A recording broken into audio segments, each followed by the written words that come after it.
സുഹൃത്തുക്കളെ നമസ്കാരം. ആദ്യമായിട്ട് തമിഴ്നാട്ടിൽ നടൻ വിജയൻ്റെ പാർട്ടിയുടെ മീറ്റിങ്ങുമായിട്ട് ബന്ധപ്പെട്ട് മരിച്ചവർക്ക് ആദരാഞ്ജലികൾ അർപ്പിക്കുന്നു. അവരുടെ കുടുംബാംഗങ്ങളോട് നമ്മുടെ ദുഃഖം രേഖപ്പെടുത്തുന്നു.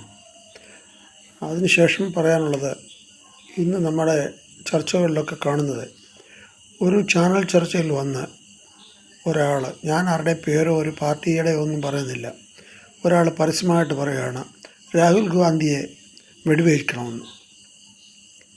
അപ്പം ഒരു ചെറിയൊരു പ്രശ്നം ആരെയും അപലപിച്ചു, പെണ്ണുങ്ങളെ ഇത് എന്നൊക്കെ പറയുന്നിടത്ത് കേസെടുക്കുന്ന ഒരു രാജ്യത്ത് ഇത് പരസ്യമായിട്ട് പറയുന്ന ഒരാൾക്കെതിരായിട്ട് കേസെടുക്കാൻ ഇവിടെ വകുപ്പൊന്നുമില്ലയോ?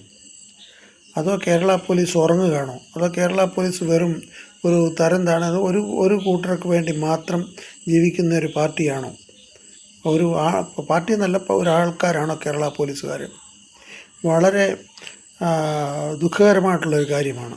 പരസ്യമായിട്ട് ഒരു ഇന്ത്യൻ പ്രതിപക്ഷ നേതാവിനെ വെടിവെച്ച് കൊല്ലണമെന്ന് പരസ്യമായിട്ടൊരു ചാനൽ ചർച്ചയിൽ വന്നിരുന്ന് പറയുന്ന ആളിനെതിരായിട്ട് ഒരു കേസ് പോലും ഇടാൻ ഒക്കാത്ത ഒരു സർക്കാരാണ് ഇവിടെ. അതല്ലെങ്കിൽ ആരെങ്കിലും ഒരു പെണ്ണുങ്ങളെ പറ്റിയോ എന്തെങ്കിലും ഒന്ന് പഞ്ചാര അടിച്ചു കഴിഞ്ഞാൽ അതിനെതിരായിട്ട് കേസെടുക്കും. അവരെന്തെങ്കിലും പറഞ്ഞു കഴിഞ്ഞാൽ അതിനെതിരായിട്ട് കേസ്. നമുക്ക് വീട്ടിൽ ഒരു ഉടുപ്പിടാൻ പോലും സമ്മതിക്കാതെ നമ്മളെ പൊക്കിക്കൊണ്ട് പോകും.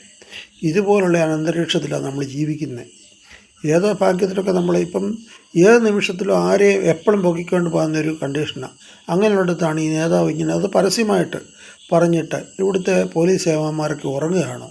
പോലീസ് സേവന്മാർ പോയിട്ട് ഇവിടുത്തെ രാഷ്ട്രീയ നേതാക്കന്മാർ, ഭരണകർത്താക്കൾ ഉറങ്ങുകയാണോ? ഇത് വളരെ ചിന്തിപ്പിക്കേണ്ട ഒരു കാര്യമാണ്. വളരെ മോശമായിട്ടുള്ള കാര്യമാണ്. ഇപ്പോൾ ഈ നമ്മുടെ ഈ ജനാധിപത്യ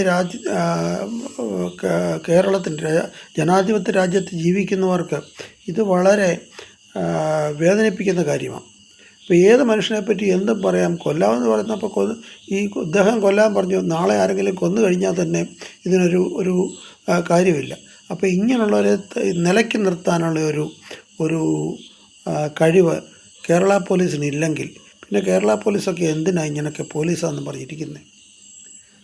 ഓക്കെ, ഇത്രയും പറഞ്ഞുകൊണ്ട് ഞാൻ ഉപസംഹരിക്കുന്നു. ജയ് ഹിന്ദ്.